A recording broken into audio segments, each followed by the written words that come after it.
Colossenses capítulo 3, versículo 12 a 15. Edificação, todos e cada um. Sétima mensagem hoje, Colossenses 3, 12 a 15. No próximo domingo, se Deus assim quiser, estaremos na oitava mensagem, falando em Colossenses 3, versículos 15 ao versículo 17, 16 e 17. A mensagem de hoje é relacionamentos sobre a esperança da glória. O nosso foco é que o relacionar em Cristo sob a esperança da glória impacta profundamente com as virtudes divinas todos os nossos relacionamentos. Eu repito, o relacionar em Cristo sob a esperança da glória impacta profundamente todos os nossos relacionamentos com as virtudes divinas. O livro de Colossenses, no capítulo 1 até o capítulo 2, versículo 1 a 7, é um livro que nos ensina sobre a excelência da pessoa e da obra de Cristo. Por exemplo, em Colossenses capítulo 1, versículo 19, fala: porque aprove a Deus que nele, ou seja, em Jesus Cristo, resistisse toda a plenitude, e que, havendo feito a paz pelo sangue da cruz, por meio dele, ou seja, por meio de Jesus Cristo, reconciliasse consigo mesmo todas as coisas, quer sobre a terra, quer nos céus. Em Colossenses ainda, no capítulo 2, no versículo 2 e 3, sobre a excelência de Cristo, a palavra de Deus nos fala: para que o coração deles seja confortado e vinculado juntamente em amor, e eles tenham toda a riqueza da forte convicção do entendimento para compreender plenamente o mistério de Deus. Cristo, mistério, porque estava oculto e foi revelado. Cristo, versículo 3, em quem, Jesus Cristo, em quem todos os tesouros da sabedoria e do conhecimento estão ocultos. Então, capítulo 1, capítulo 2, no início, fala sobre a excelência da pessoa e da obra de Cristo. Por causa dessa excelência da pessoa e da obra de Cristo, no capítulo 2 de Colossenses, a partir do versículo 6, ele vai dizer que Jesus Cristo e a palavra são plenamente suficientes para nos conduzir ao pleno conhecimento de Deus e à maturidade espiritual, para nos conduzir ao viver frutífero e plenamente agradável e satisfeito em Deus. Ou seja, nós temos em Jesus Cristo e na sua palavra todos os recursos necessários para vivermos no pleno conhecimento de Deus, para sermos conduzidos à maturidade espiritual, para o viver cristão na plenitude, frutificando de uma forma que agrada a Deus. E quando nós olhamos nisso, ele vai nos advertir contra os falsos mestres, falsos profetas, os falsos ensinos. Ele vai dizer que nós não precisamos de Cristo mais filosofia, ou seja, sabedoria humana. Não precisamos de Cristo e mais de legalismo, ou seja, das tradições, das regras humanas, das regras religiosas. Não precisamos de Cristo mais misticismo, da superstição. Não precisamos de Cristo mais do ascetismo. Nós precisamos somente de Cristo e da palavra de Deus para vivermos a plenitude da vida que Deus nos oferece em Jesus Cristo no poder do Espírito Santo. E no capítulo 3 e 4, então nós somos exortados ao viver em Cristo sobre essa visão celestial. Quando ele fala no versículo 1 do capítulo 3, portanto, se fostes ressuscitados juntamente com Cristo, buscai as coisas lá do alto, onde Cristo vive, assentado à direita de Deus. Versículo 2, pensai nas coisas lá do alto, não nas que são aqui da terra, porque morrestes. Ou seja, se você se arrependeu dos seus pecados e pela fé creu em Jesus Cristo como Senhor e Salvador, você morreu, está morto em Cristo.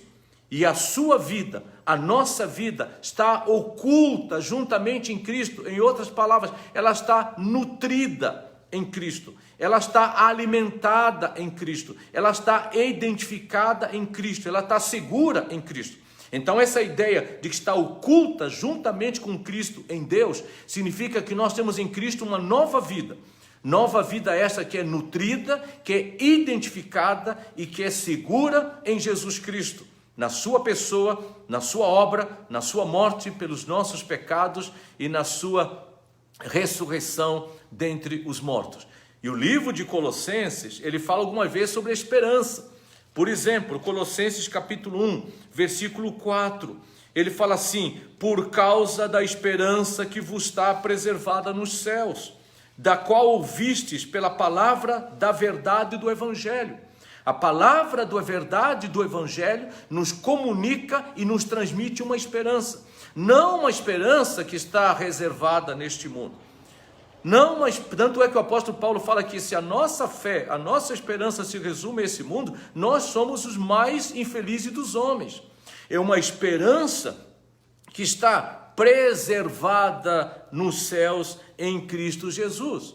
Ainda no capítulo 1 de Colossenses, versículo 23, ele fala assim, vou ler o 22, agora porém vos reconciliou no corpo da sua morte. Nós somos reconciliados com Deus, Pai, através da morte de Cristo pelos pecados e a sua ressurreição dentre os mortos, mediante a sua morte. Para quê? Para apresentar-nos, para nos apresentar perante Deus como santos, inculpáveis e irrepreensíveis. Colossenses 1, 23, se é que permaneceis na fé. Lembrando uma pregação que eu fiz recentemente em Hebreus, Hebreus capítulo 10, quando eu fiz aquela pergunta, a pessoa é cristã porque ela persevera ou ela persevera porque ela é cristã? Eu falei que ela persevera porque ela é cristã. Ela não é cristã porque persevera, não é cristã por causa das suas obras, não é cristã por causa dos seus frutos. Ela produz frutos agradáveis a Deus, entre eles a perseverança, porque ela é cristã, porque ela está nutrida, identificada e segura em Jesus Cristo. E ele fala assim, então, se é que permaneceis na fé, alicerçados e firmes, não vos deixando afastar da esperança do Evangelho, que ouvistes e que foi pregado a toda a criatura. Então, esperança do Evangelho que nós ouvimos, através da pregação do Evangelho, que é anunciado, que é comunicado, as pessoas ouvem da esperança que vem pela comunicação, pela pregação do Evangelho do Senhor Jesus Cristo.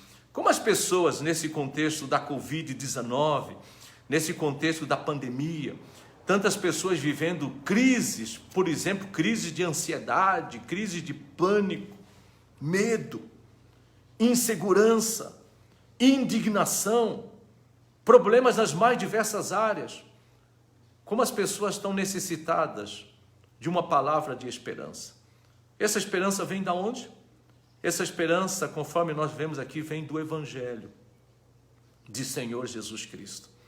Essa esperança, ela está preservada, reservada nos céus, em Jesus Cristo.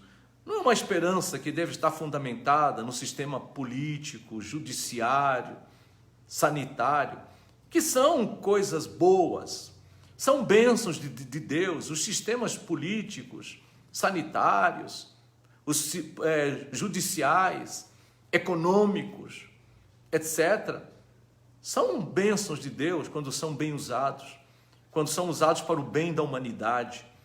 Mas a nossa esperança não pode estar fundamentada nessas coisas. A nossa esperança tem que estar fundamentada no Deus vivo e verdadeiro. E essa esperança vem através do Evangelho de Jesus Cristo. Esperança essa que fala lá no versículo 27 de Colossenses 1, as quais quis dar a conhecer qual seja a riqueza da glória desse mistério entre os gentios e todos aqueles que não são judeus. Ou seja, qual era esse mistério? O que Deus tinha para revelar? Final do versículo 27, é Cristo em vós, a esperança da glória.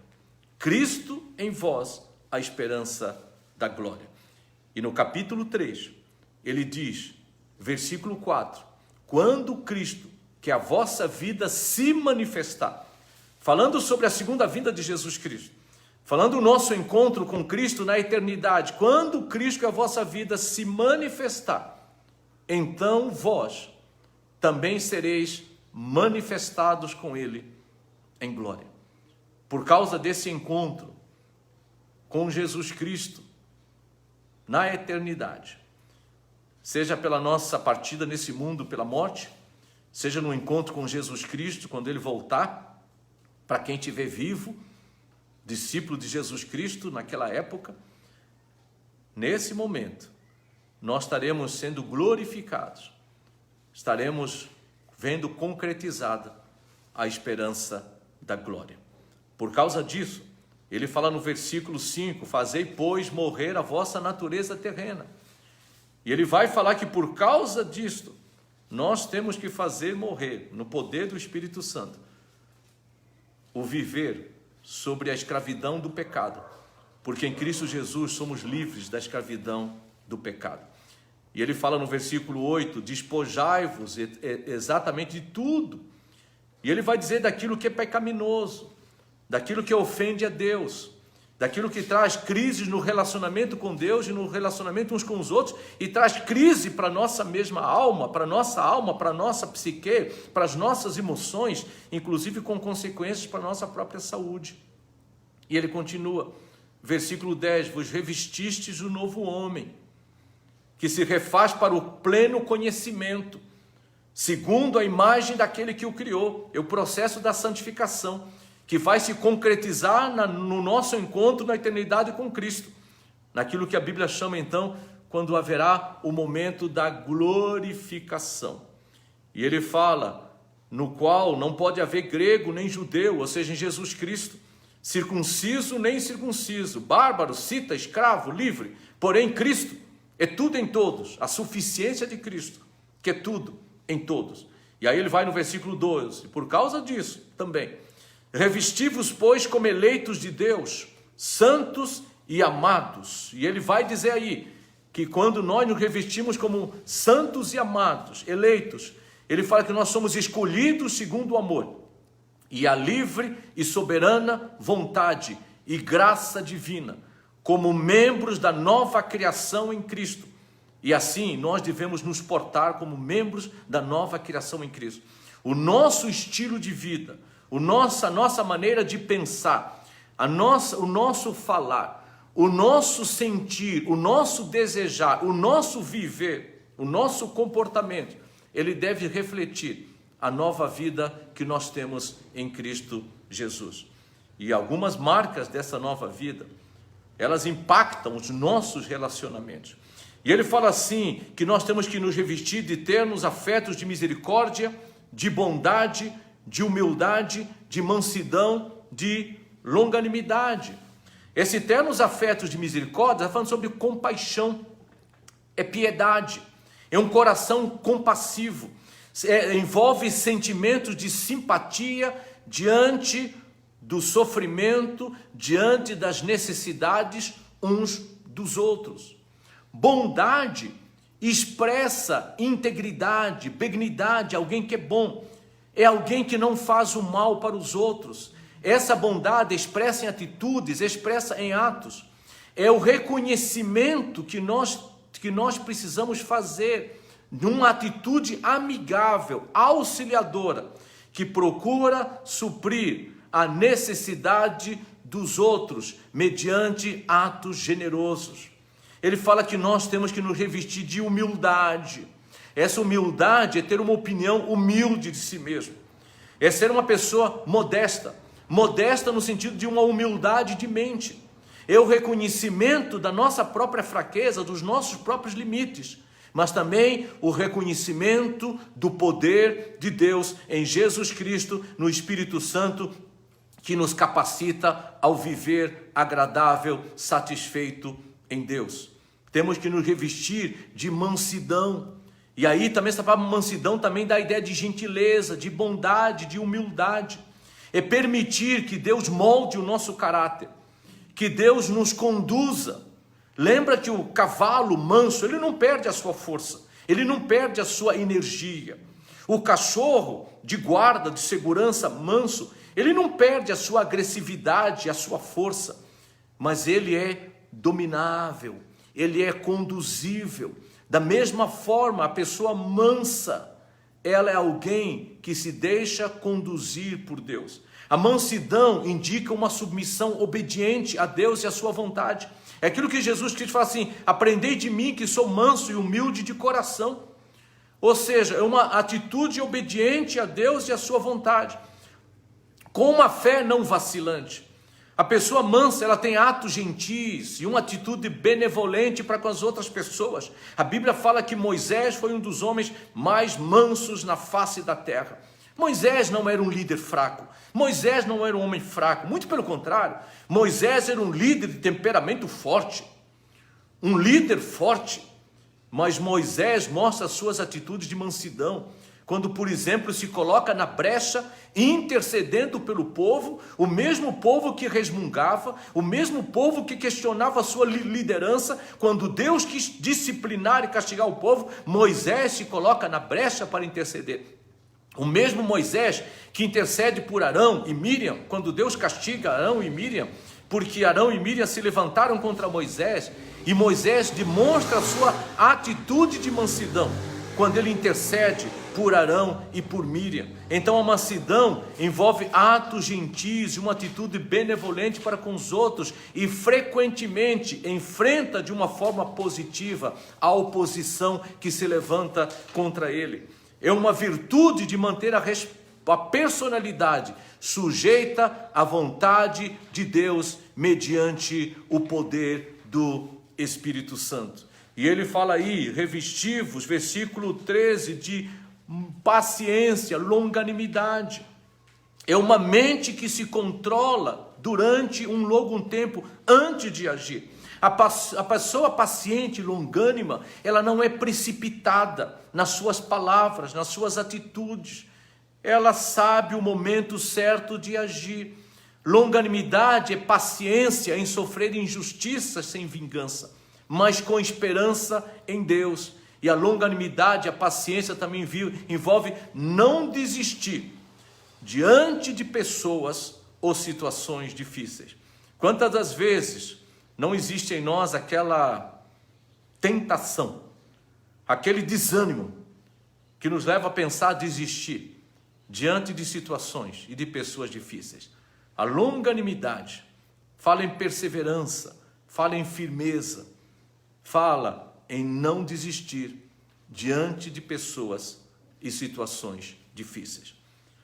Revestidos de ternos afetos de misericórdia, de bondade, de humildade, de mansidão, de longanimidade, nós somos exortados no nosso relacionamento a suportarmos uns aos outros.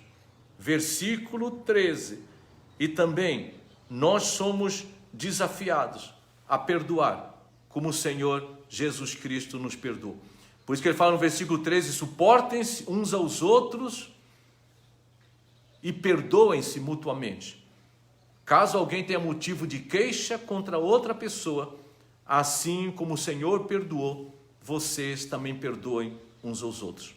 Suportem-se. Não é a ideia de aturar, dizer, não aguento mais fulano, mas tem que aturar fulano. Não é isso, não tem que aturar. Embora que às vezes a gente fale assim, eu preciso aturar fulano, mas não é isso, aturar, tá? Não é aquela atitude negativa de que eu tenho que suportar alguém que é insuportável. Esse suportem-se aqui dá a ideia de levantar, dá a ideia de manter firme, dá a ideia de sustentar, de carregar alguém que caiu. Lembra quando Salomão fala que em Eclesiastes que melhor é serem dois do que um? Porque se um cair, o outro levanta. Essa é a ideia de suportar. É a ideia de aceitação, de amparo. Não aceitação no que se refere à prática do pecado, mas aceitação no que se refere ao ser diferente. Como nós tendemos em rejeitar aquele que é diferente e age ou pensa diferente do que nós. nós temos que nos suportar uns aos outros. Em outras palavras, nós temos que nos amparar, nos levantar, erguer uns aos outros.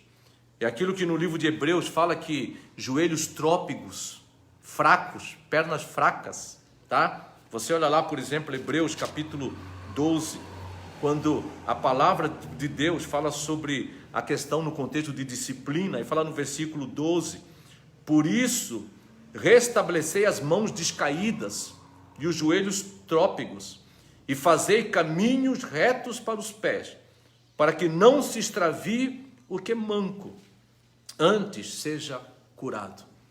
Nós temos que nos suportar uns aos outros, amparar. Aí você pergunta como, Domingos? Uma palavra de encorajamento que vem pela palavra de Deus. Nós falamos no início a esperança que vem pelo ouvir o Evangelho. Orando uns pelos outros. Você pode fazer isso, inclusive, mandando mensagens via redes sociais, nesse momento que nós não podemos estar muito juntos, presentes na vida uns dos outros. Mas há pessoas que, com certeza, nesses momentos, se sentem fracas, que precisam de um amparo, para que possam se levantar, para que os seus joelhos não se dobrem, para que não caiam, mas possam ter alguém que os ampare. Lembra quando Moisés orava e os seus braços estavam erguidos, as suas mãos estavam erguidas, o povo batalhando, e Moisés cansado descia as suas mãos, e quando Moisés descia as suas mãos, o que acontecia? O povo começava a perder a guerra.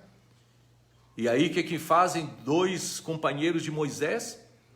Colocam apoio nos braços de Moisés, para que os seus braços não caíssem, ficassem erguidos.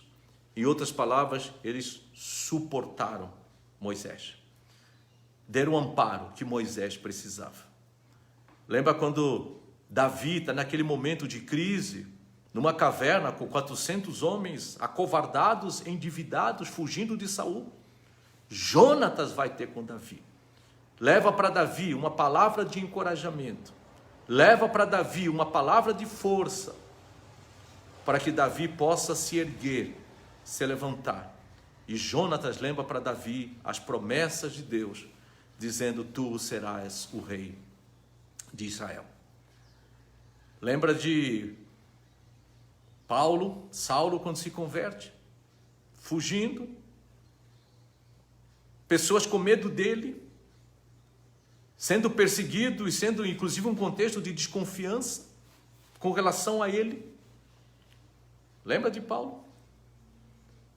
Quem é que aparece para amparar Paulo, suportar e encorajar Paulo?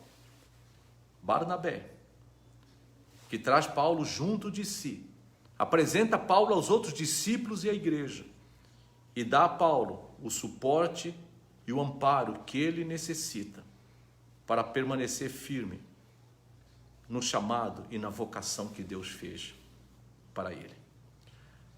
Nós podemos estar nos suportando, conforme eu falei, orando uns pelos outros. Em 2 Coríntios capítulo 1, versículo 11, quando Paulo está falando de conflitos, de lutas, de tribulações, que eram maiores do que aquelas que mesmo ele podia passar, no versículo 11, ele fala assim: ajudando-nos também vós, com as suas orações, ao nosso favor. Quando nós oramos um pelos outros, nós também nos ajudamos mutuamente a nos suportarmos e mantermos firmes no caminho do Senhor. Eu quero parar aqui a mensagem, conforme eu falei, o tempo de hoje, em termos de 45 minutos. Na próxima semana nós vamos continuar e vamos falar então sobre perdão, perdoando uns aos outros, a partir do versículo 13. Vamos falar também que, acima de tudo, porém, esteja o amor como o vínculo da paz. Ensinai-vos, sede agradecidos. Mas hoje eu quero terminar aqui com esse desafio de nós nos suportarmos, de nos ampararmos, de darmos apoio uns aos outros. Quem sabe hoje você vai mandar uma mensagem para alguém que você percebe, sabe que está enfraquecido. Quem sabe alguém do seu grupo pequeno. Quem sabe alguém da sua família. Você vai mandar uma mensagem de áudio, de vídeo. Quem sabe você vai telefonar para alguma pessoa hoje que está necessitando de uma palavra de encorajamento. Quem sabe você vai dobrar os seus joelhos e a semelhança de Daniel clamar: ó Senhor, ouve, ó Senhor, atende, ó Senhor, age. Por amor do teu nome, por amor do teu povo. E aí nas suas orações você vai colocar o nome de alguém que você sabe que está passando por grandes necessidades, que corre o perigo dos joelhos cada vez mais enfraquecidos, trópicos, cair. E você vai estar orando por essa pessoa, sustentando-a na sua vida em oração. Eu não sei o que Deus vai te dar sabedoria, o que Deus vai te levar, mas que você possa levar às pessoas uma palavra de esperança pelo Evangelho. Que você possa, se já é em Cristo uma nova criatura, ser revestido daquilo que a palavra de Deus fala no versículo 13, de termos afetos de misericórdia, de bondade, de humildade, de mansidão, de longanimidade. É isso que nos leva a suportar uns aos outros, ou seja, a dar o suporte, o amparo uns aos outros. É isso que nos leva a nós, conforme veremos na próxima semana, a perdoarmos uns aos outros. É isso que nos leva, veremos na próxima semana, se Deus assim quiser, a sermos agradecidos, a habitar em nós a palavra de Cristo, nos instruirmos e aconselharmos. E ao mesmo tempo, tudo que fizermos, seja em palavra, seja em oração, que nós possamos fazer em ação, em nome do Senhor Jesus Cristo, dando por Ele graças a Deus Pai. Quero terminar aqui com uma palavra de oração. E lembre-se então, no próximo domingo, dia 28, não teremos presencialmente, não teremos nada na sede, ou seja, como reunião, mas teremos a transmissão da celebração coletiva online, quem sabe já com a participação da equipe de música e de outras pessoas. Um forte abraço para todos e vamos orar. Nós queremos, ó Deus e Pai de nosso Senhor Jesus Cristo, te agradecermos por esse momento. E pedimos que a tua palavra, que não está presa à pandemia, que não está sujeita à pandemia, que não está sujeita aos decretos, que não está sujeita, Senhor, a todos esses planos, mas a tua palavra é liberta, é livre, extrapola tudo isso, sem que nós, humanamente falando, extrapolemos as regras humanas, que são inclusive regras reconhecidas, quando reconhecidas pelo próprio Deus. Mas a tua palavra vai além de tudo isso. E queremos, ó Pai, te pedir e agradecer, porque através de meios, como por exemplo, Facebook e outras redes sociais, podemos nessa hora, juntos estarmos uns com os outros conectados, embora em lares diferentes, em lugares diferentes, mas ao mesmo tempo com o mesmo propósito de ouvirmos a tua palavra, de glorificarmos e exaltarmos o teu nome. Que o Senhor possa nos usar uns aos outros, na vida uns dos outros, para que de fato possamos ser pessoas que dêem o devido amparo, o devido suporte, para nos mantermos firmes no caminho do Senhor. E aquelas pessoas, ó Pai, que ouviram essa mensagem, ou que ouvirão, e que ainda não são verdadeiramente discípulos de Jesus Cristo, venham, Senhor, ao reconhecimento dos seus pecados, ao arrependimento e da fé no Senhor Jesus Cristo. E que a graça do nosso Deus Pai, o amor de Jesus Cristo e a comunhão e as consolações do Espírito Santo sejam sobre todos nós, agora e para todos sempre. Amém. Um forte abraço para todos.